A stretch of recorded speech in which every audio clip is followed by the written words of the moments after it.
Արմավիրի մարզի Արշալույս գյուղում թեժ կիրակի է սպասվում։ Այստեղ փետրվարի 12-ին գյուղապետի պաշտոնի համար կպայքարեն երկու հանրապետական, նախկին եւ ներկա գյուղապետերը։ Նախկին գյուղապետ Գրիգոր Գրիգորյանը պատմում է, որ գործող գյուղապետ Զարզանտ Գրիգորյանը ընտրական գործընթացների հետ կապ չունեցող երկու երիտասարդների վեճը նախընտրական շոուի է վերածել։ Միլիցեքլիցս մեր գյուղը, այսօր մեր գյուղի ժողովուրդը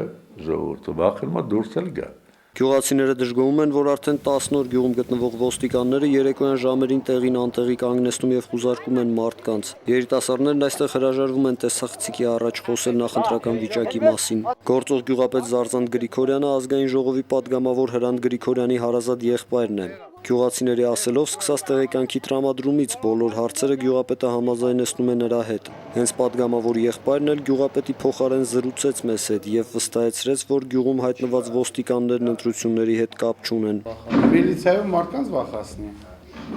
Ոստիկանի խնդիրը ո՞րն է։ Կարգ պահպանելը, չէ՞։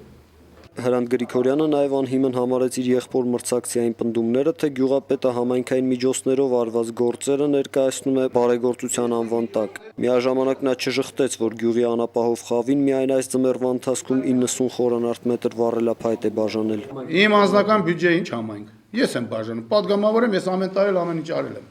Ի պատասխան իրեն եւ եղբորն ուղված մեղադրանքների, падգամավոր Գրիգորյանը տեղեկացրեց, որ իրենց մրցակից Գրիգոր Գրիգորյանը դատապարտվել է 67 միլիոն դրամ արժողությամբ համայնքային գույքը յուրացնելու համար։ Իդեպ գյուղացիները պատմում են, որ 2008 թվականի մարտից հետո Գրիգոր Գրիգորյանի նկատմամբ քրեական գործ է հարուցվել, որովհետև նախագահի ընտրությունների ժամանակ նա այնքան էլ լավ չէր աշխատել Սերժ Սարգսյանի համար։